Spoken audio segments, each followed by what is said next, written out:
Well, he not just lectured, but that was his other habit, was that as soon as he wrote something, he had to have an audience to hear it immediately. And since I was the remaining person in the house, I was the audience. So he would sit me down. It didn't matter how old I was, 6, 7, 9. It was impossible. The age was irrelevant.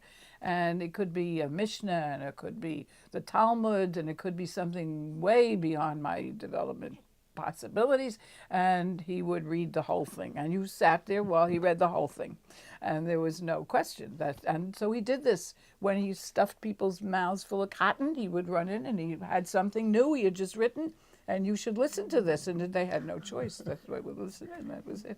Did you ever criticize anything he wrote? Well, it never occurred to me to criticize. First of all, I think early on I didn't understand it. Then when I finally did understand it, I wasn't going to have a discussion about it.